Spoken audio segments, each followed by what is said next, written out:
Hey everyone, I want to talk about Fort Apache from 1948 by John Ford. This is the 52nd episode of my 1,000 Favorite Movies series, where I talk about the movies I love the most in a random order. Considering just how many John Ford movies appear on my list, I knew it'd only be a short matter of time before I'd finally get the chance to talk about him, which I'm very excited to do. He's one of my favorite directors, most likely in my top 5, for a variety of reasons, one of which being simply how much of a giant he is. Just to give perspective, as of my writing of this video, I've seen 69 of his movies, and according to Letterboxd, I've only seen 48% of them, less than half. It's insane how prolific he was, and even more insane how consistent he was. There are of course ones I don't like, but I get the feeling that just about all of them have their fair share of passionate defenders. He truly has one of those bodies of works that can mean different things to different people. Everyone who takes the plunge has their own favorites, underrated entries, guilty pleasures, etc., and even more casual fans who have only seen some of the most famous ones can't seem to agree on how to rank his films. As for me, one of my favorites, and I felt this way since the first time I saw it, is Fort Apache. A good reason for this is that this feels like one of his most quintessential movies. What I mean to say is that there are many different elements that one today might call Fordian, which are generously sprinkled and incorporated throughout his work, giving it all a kind of interconnectedness. This is a big part of why I love coming back to him, like meeting a friend you love time and time again. Well, Fort Apache is just about all these elements that make up his style, which include, to name a few, actors he used over and over like John Wayne, Henry Fonda, Victor McLaglen, George O'Brien, Ward Bond, Hank Warden, and Jack Pennick, slapstick comedy sequences, a scene at a dance, a singing scene, military marches, Indian ambushes, moral ambiguity, a sense of community, and of course, Monument Valley. Most of what I love about Ford can be found here, but as in the best of his films, the complexity of what he has to say transcends these recognizable traits into something powerful. The movie stars Henry Fonda as Lieutenant Colonel Thursday, and we begin with him being unhappily transferred to Fort Apache, a small outpost in the middle of Arizona. He's an extremely uptight and arrogant leader who makes it clear from the beginning that glory and military rank are at the forefront of his mind.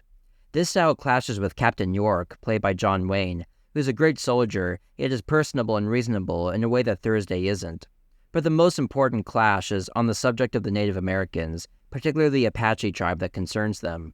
York has studied them and respects them, and even has good relations with their leader, Cochise, while Thursday has no respect for them, and basically dismisses their intelligence and humanity out of hand, repeatedly calling them savages and uncivilized. This dynamic might be the opposite of what one might expect from these two actors, but they both pull it off so well. Henry Fonda is famous for playing sweet and good-natured characters, so it's all the credit to him that he plays such an unlikable and wrong-headed character so effectively, pulling off hard-assed lines like, "The uniformed gentleman is not a subject for individual, whimsical expression," and "Is there anyone in this regiment that understands an order when it's given?" My favorite lines of his is when York disagrees with him, and he replies, "I'm running a command, not a debating society, Captain York." And when he talks about the improperly dressed soldiers, "They look like scratch farmers on market day." Like, dude sure knows how to insult people.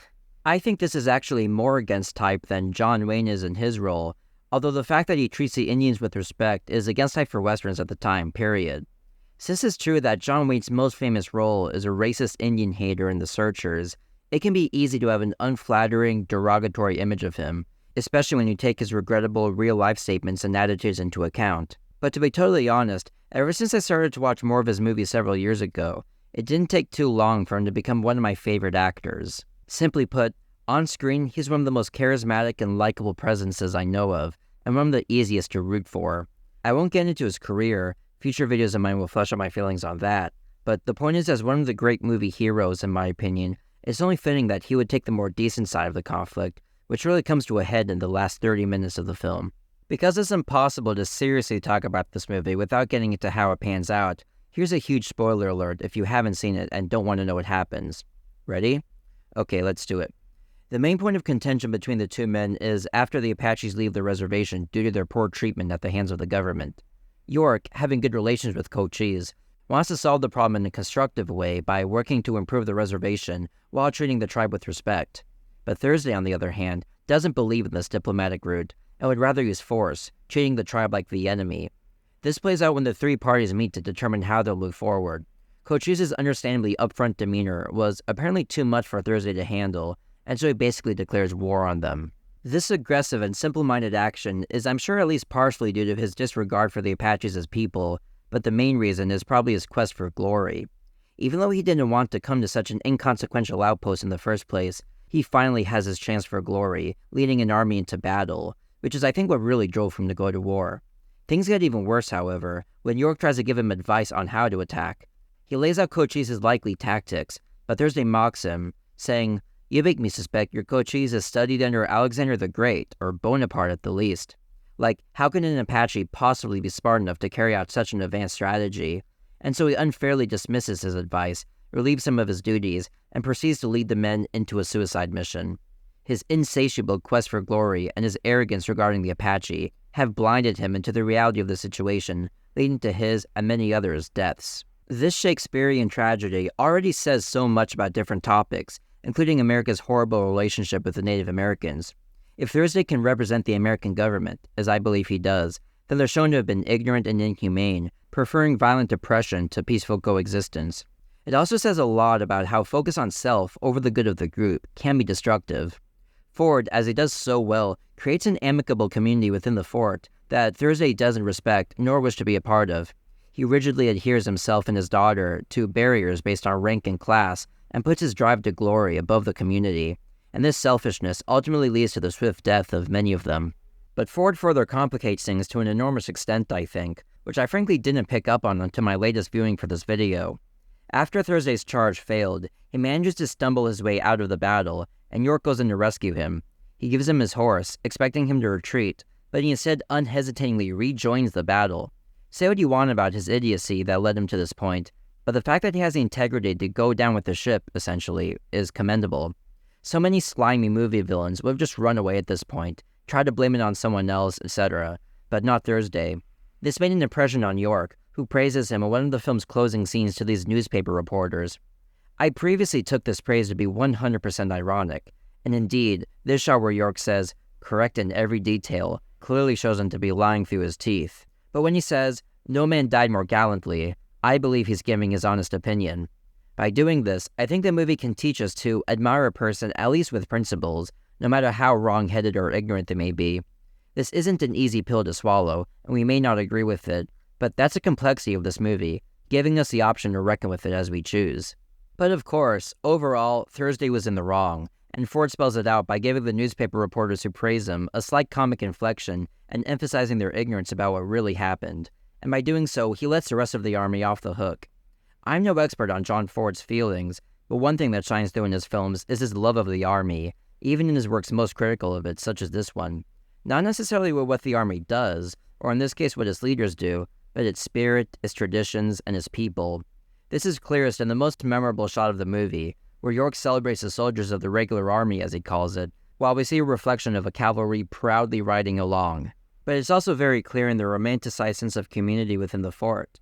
Many of John Ford's regulars are here, and their presence alone lends a very positive attitude and spirit to the proceedings. The one who I think about the most in this respect is Victor McLaughlin, a Ford OG in the sound era, if you will. He was often a leading man in the 30s, but I think he's most memorable as a kind of comic side character like he is here. His smile alone is just so brilliant, making him look like a little kid at times. I love the first scene with him when he encounters his lieutenant, a young man who he's known for a while. After he tells them, at ease, he and his friends immediately grab and spank him. I love this not only because it's funny, but because it shows a camaraderie between ranks and ages. Far from the rigid uptightness of Thursday, McLaughlin, I think, represents the friendliness and community that exists among the people of the regular army. Other standouts in this respect include the ever-reliable Ward Bond, a face I'm always happy to see in the countless movies of the era he appears in. Here he plays Michael O'Rourke, the father of Michael O'Rourke, the young guy who gets spanked. Like John Ford himself, he's proud of his Irish heritage and honors army rules and traditions, yet he has a heart when he defends Thursday's daughter to Thursday's face. Another special shout-out has to go to Jack Pennick. He's in a huge amount of Ford's movies, possibly more than any other single actor, always in very small roles. I could be wrong, but I have a feeling that his biggest role is this one, as part of a group of friends with McLaughlin. But the standout role that's not a Ford regular is a 20-year-old Shirley Temple. This was actually her second role in a Ford film, the first being Wee Willie Winkie from 1937, in which she starred alongside Victor McLaglen. As of this video, those are the only two Shirley Temple movies I've seen, but knowing her reputation as the most famous child actor in movie history makes it fascinating to witness her here, having grown up into a beautiful woman and being effective as a good-spirited daughter of a stern father. My favorite shot of her is maybe during this famous dance scene, where she's looking at the other three members of the group with wild-eyed wonder.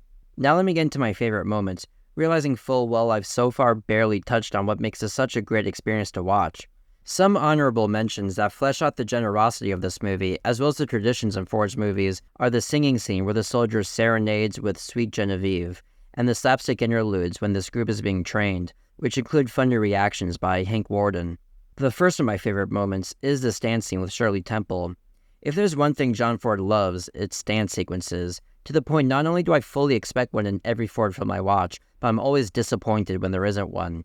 I don't know if this is my favorite dance scene in his movies, but it's certainly the most iconic, being copied in Maurice Pialat's Van Gogh, for example. Now, saying that I don't dance is an understatement of just how much I don't dance. However, the one that I remember enjoying doing is the square dances when I was in elementary school, so I suppose I prefer the more old-fashioned traditional dances where the whole group participates in a certain formation, and I just think this dance is really cool, emphasizing the community. For my next two moments, we get much darker. Again, spoiler alert, but the next scene is we're in the middle of the cavalry riding out to take on the Apaches. The wife of George O'Brien, a soldier waiting for a transfer, finally receives the transfer approval. She now has to make a split-second decision whether or not to have him removed from the upcoming battle. She decides not to, because as she says it, Sam's no coward, and she'll keep it for his return. Little does she know that Sam won't return, and that many of these men are riding to their doom. The devastating point is then made after it's too late to retrieve her husband, when she says, "I can't see him, all I can see is the flags." Finally, even more devastating is the final outcome of the battle. After Thursday returns to the fight, he and most of the characters we've gotten to know over the course of the movie make a desperate stand with hundreds of Apache charging. Let's just say the outcome is swift, and before we know it, all we're left with is a cloud of dust shrouding dead bodies. Just like that, everyone dies in about as unsentimental a fashion as you can get. But in the end, what I love about Fort Apache is that it's a John Ford film that arguably has it all, at least as much as a single film could have. These considerable pleasures are complemented by narrative, writing, and direction that inject the film with an enormous amount of complexity, while keeping it highly accessible and entertaining. Even things that I might initially perceive to be flaws, like a seemingly unnecessary Indian chase set piece in the middle of the movie, could be interpreted to contrast with the ending, where a similar situation happens in reverse, the Apaches themselves breaking the cliché. I think this can serve as a great introduction to Ford for the uninitiated, but even for a die-hard fan like me, I'd say this is probably in the top 3 of his westerns, making it easily one of my 1,000 favorite movies. Thanks for watching my video. Go shou makoto ni arigatou gozaimasu. Have you seen Fort Apache? Let me know what you think in the comments. I think of all my favorite movies as my friends, and I think of my audience as friends too. Remember, I upload a new video every other Friday, so if you want to help me complete this 1,000 favorite movies epic, don't forget to like and subscribe.